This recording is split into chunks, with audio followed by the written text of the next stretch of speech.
Assalamualaikum warahmatullahi wabarakatuh.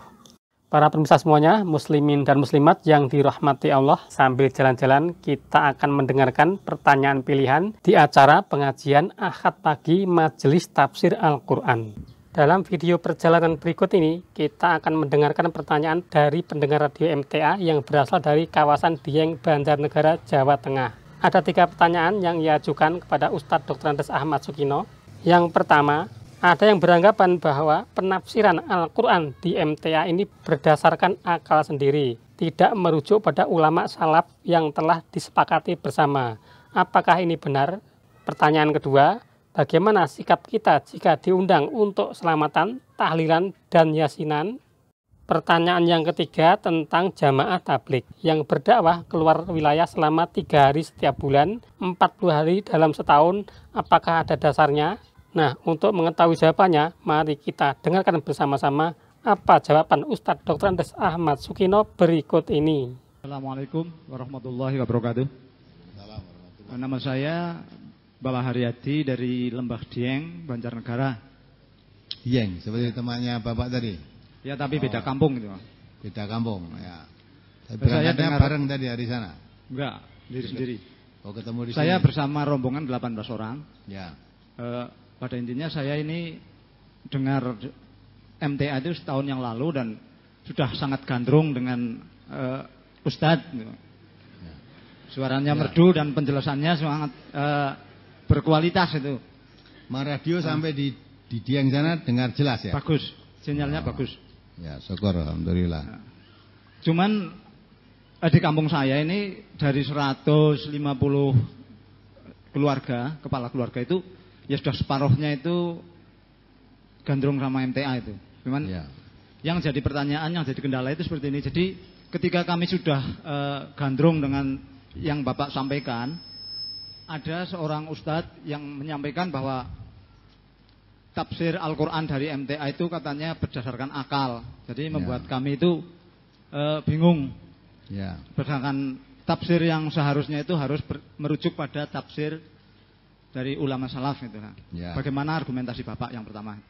Yang kedua, tradisi di desa kami yang masih 7 hari 40 hari bagi orang meninggal itu, ya mulai kami sejak dengar MTA itu kami sudah mulai meninggalkan kebiasaan seperti itu. Cuman kalau kami diundang ini dari warga pendengar MTA itu, kalau diundang itu mau menghadiri atau enggak, itu hukumnya bagaimana kalau menghadiri undangan tersebut. Yang ketiga tentang huruf atau tabligh.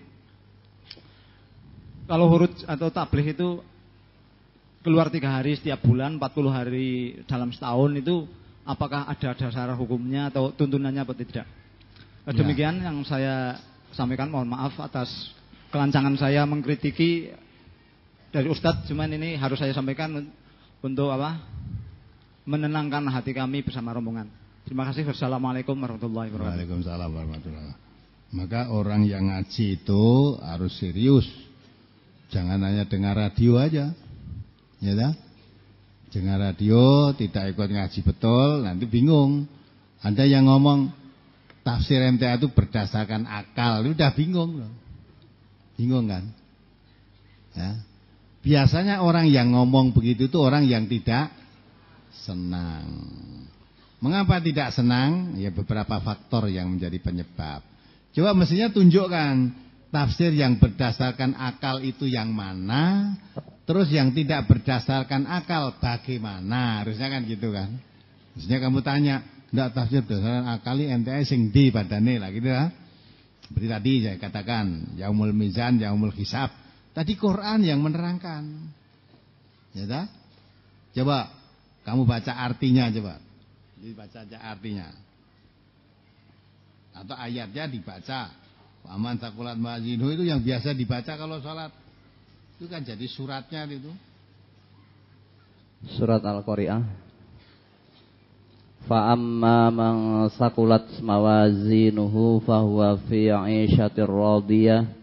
Wa amma man khaffat mawazinuhu fa ummuhu hawiyah. Dan adapun orang-orang yang berat timbangan kebaikannya, maka dia berada dalam kehidupan yang memuaskan. Dan adapun orang-orang yang ringan timbangan kebaikannya, maka tempat kembalinya adalah neraka hawiyah. Yes, kuwi rasa nganggo akal. Artinya gitu tuh mau diakal gimana coba? Ya. Kira-kira mau ditafsir gimana? Loh kan orang harus masuk neraka dulu. Habis apa? Dosanya baru masuk surga kan gitu kan? Lah orang kan punya dosa. Lah tadi Quran mengatakan begitu. Ya enggak? Terus satu contoh lagi. Surat Fussilat ayat 46.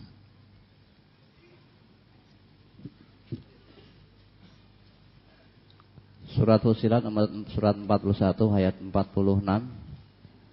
Man amila sholihan falinafsihi wa man asaa fa'alaiha wa ma rabbuka bidzallamin lil 'abid. Barang siapa yang mengerjakan amal yang soleh, maka pahalanya untuk dirinya sendiri. Dan barang siapa yang berbuat jahat, maka dosanya atas dirinya sendiri. Dan sekali-kali tidaklah Tuhanmu menganiaya hamba-hambanya. Akal itu. Allah mengatakan siapa berbuat baik, pahalanya untuk diri sendiri. Siapa berbuat dosa, dosanya menimpa dirinya sendiri. Ya tak? Jadi nggak bisa saya berbuat baik, pahalanya untuk kamu, itu nggak bisa. Berdasarkan ayat ini, orang yang beramal soleh untuk dirinya sendiri. Tidak ada pahala dikirimkan pada orang lain, apalagi sudah mati, dikirimi. Yang menerangkan kiriman-kiriman itu dari mana? Ya tak? Perkara ada orang meyakini ganjaran bisa dikirimkan, silahkan. Tapi kalau berdasarkan Quran, ya tak? Quran ini jelas man amila sholihan falin nafsi wa man asaa fa alaiha. Itu kan? Semuanya itu tanggung jawab sendiri. Dosa ya begitu. Jangan mau kalau nanti tak ajak mengikuti aku, kalau dosa saya tanggungnya. Oh enggak bisa. Allah mengatakan wala taziru waziratun wizra ukhra. Coba dibaca. Surat An-Najm nomor surat 53 ayat 38 dan 39. Alla taziru waziratu wizra ukhra wa allaisa lil insani illa ma sa'a. Yaitu bahwasanya seorang yang berdosa tidak akan memikul dosa orang lain, dan bahwasanya seorang manusia tiada memperoleh selain apa yang telah diusahakannya. Ya dah, manusia itu hanya memperoleh apa yang diusahakan sendiri, bukan usaha orang lain terus orang lain yang menikmati. Ya dah? Bukan. Dosanya dipikul sendiri, tidak bisa dipikulkan orang lain. Seperti juga surat Bani Israel ayat 15 coba. Surat Al-Isra nomor surat 17 ayat 15. Man ihtada fa innama yahtadi li nafsihi wa man dhalla fa innama yadhillu 'alaiha wa la taziru waziratu wizra ukhra wa ma kunna mu'adzibina hatta nab'atsa rasula. Ya, perhatikan. Barang siapa yang berbuat sesuai dengan hidayah Allah, maka sesungguhnya dia berbuat itu untuk keselamatan dirinya sendiri. Nah, untuk keselamatan dirinya sendiri. Siapa yang berbuat menurut petunjuk Allah, itu keselamatan untuk dirinya sendiri. Terus? Dan barang siapa yang sesat, maka sesungguhnya dia tersesat bagi kerugian dirinya sendiri. Siapa yang menempuh jalan yang sesat, ya ditanggung sendiri. Terus? Dan seorang yang berdosa tidak dapat memikul dosa orang lain, dan kami tidak akan mengazab sebelum kami mengutus seorang rasul. Ya, itu Qur'annya begitu. Berdasarkan akal gimana? Wong Qur'ane wis munine ngono. Ya, terus mau diakali lagi bagaimana? Ya dah? Nah, katanya orang bisa pahala apa itu dikirim-kirim ke sana. Kalau pantes bisa ngirim ganjaran, itu mestinya bukan kita, mestinya Nabi Muhammad. Nabi Muhammad itu orang tidak punya dosa, amalnya ganjaran tok, enggak punya dosa kok, maksum. Beliau aja nggak pernah ngirim dosa kepada pamannya, kepada ibunya, kepada yang lain-lain. Lah kita dosanya jadi ngembrek kok. Malah kalau amal baca Quran enek ganjarannya dikirim. Lah apa kamu sudah turah ganjaran? Ya. Nabi itu tidak pernah ngirim ganjaran loh. Tidak pernah Nabi itu. Nah kok kita malah bisa? Nah dapatnya dari mana? Nah namun orang yang masih suka begitu silahkan. Ya, saling menghormati keyakinan. Bagi kita tidak ada kiriman-kiriman ganjaran itu. Yang mengatakan siapa? Quran. Siapa berbuat baik untuk dirinya sendiri, siapa berbuat dosa dirinya sendiri. Dosa dipikul sendiri. Manusia tidak akan memperoleh kecuali apa yang diusahakan sendiri. Ayatnya jelas itu. Nah, maka orang yang nggak suka biasanya begitu itu karena berbeda dengan pahamnya. Malah ngarani Quran. AMTA itu tidak mau menerima hadis, ingkaru sunnah katanya. Ya, padahal menurut keterangan Profesor Amin kemarin ya, orang yang mengkaji Al-Quran tidak mungkin tidak mau menerima sunnah. Tapi orang yang mengaji sunnah belum tentu menerima Quran. Ngajinya hadis saja. Setelah hadis bertentangan dengan Quran, hadisnya malah dipakai, Qurannya yang diragukan. Padahal Qurannya itu la roiba fih. Sing ora ragu malah disingkiri karena tidak cocok dengan hadis. Nah, gitu kan? Tapi orang yang ngaji Quran mesti mempelajari hadis karena Quran mengatakan ya ati Allah wa ati Rasul. Juga diterangkan juga Rasulullah diangkat oleh Allah itu uswatun hasanah. Ya kan? Sebagai contoh teladan yang baik, laqad kana lakum fi Rasulillah uswatun hasanah. Nah, itulah. Maka itulah ada orang yang mengatakan MTA dasarnya hanya akal, ya biar saja. Nah, apalagi kita berusaha Quran itu ditafsir dengan Quran. Ya, pemahaman Al-Quran dipahami dengan Quran, gitu kan? Itu hanya ngomong saja. Yang kedua apa tadi? Ya? Menghadiri undangan yang tidak ada tuntunannya. Kalau menghadiri undangan yang memang tidak dibenarkan dalam tuntunan agama, ya, Nabi kita mengatakan, nah ini pakai hadis ini sekarang. Man ra'a minkum mungkaron falyughayyirhu biyadihi wa illam yastati fa bilisani wa illam yastati fa bi qalbihi wa dzalika adzaful iman. Kalau kamu melihat suatu kemungkaran, cegah dengan tanganmu, dengan kekuasaanmu. Kalau tidak bisa, cegah dengan lesanmu. Dengan lesan pun tidak bisa dengan hatimu. Tanda kamu hatimu tidak suka, tentu tidak mau mendekati kepada kemungkaran itu. Mencegah dengan hati, kata Nabi itu selemah-lemah iman. Kalau dengan hati pun tidak, berarti iman yang lemah pun tidak punya. Ya kan? Nah itu kata Nabi begitu. Nah, terus saya kalau dapat undangan bagaimana? Ya terserah kamu mau bagaimana. Ya. Nabi menerangkan kalau kamu lihat kemungkaran cegah dengan tangan, tidak bisa dengan lisan, tidak bisa dengan hati. Kalau hatimu nggak suka mesti tidak mendekati wong nggak suka dengan kemungkaran. Ya, tidak dengan kekuatan, tidak dengan lisan, hanya dengan hati itu masih ada iman walaupun lemah. Kalau dengan hati pun tidak ada berarti iman lemah pun tidak ada. Berarti tidak beriman kan gitu kan? Nah sekarang kalau diundang untuk itu, datang apa tidak? Terserah kamu. Terserah. Ya. Paham enggak? Bukan MTA terus ojo teko tidak, terserah kamu. MTA itu hanya menjelaskan ilmunya begini. Ya. Perkara kamu sudah tahu mau nekat silahkan. Tanggungannya sendiri, man amila sholihan falinaf. Gitu kan? Ayatnya tadi begitu. Siapa beramal baik itu dirinya sendiri. Kalau sudah ngerti itu dosa dilanggar, fa'alaiha. Wa man asa'a fa'alaiha. Jadi MTA itu tidak pernah melarang jangan begini, jangan begitu, enggak. Diterangkan hukumnya, setelah tahu silakan. Mau amalkan terserah, tidak diamalkan terserah. Karena Quran juga mengatakan begitu, al-haqqu mir rabbikum faman syaa'a falyu'min wa man syaa'a fal yakfur. Kebenaran itu dari Allah. Setelah kebenaran kamu sampaikan, siapa mau beriman silakan iman, siapa mau kafir silakan kafir. Ya, Nabi juga menyatakan, oleh Allah disuruh menyatakan, wa ma alaina illal balaghul mubin. Tidak ada kewajiban bagiku kecuali menyampaikan ya keterangan yang nyata aja. Terang aja saya sampaikan. Kalau sudah disampaikan, manusia mau apa terserah aja manusia. Ya, maka bohong kalau MTA dikatakan melarang orang ini, melarang. Enggak pernah melarang. Selalu mempersilahkan. Setelah dikemukakan dalil-dalilnya yang jelas, kamu mau melakukan silakan, mau meninggalkan silakan. Itu cara Quran seperti itu gitu. Ya. Yang terakhir khuruj keluar untuk mari kalau masih nyambung mari silakan.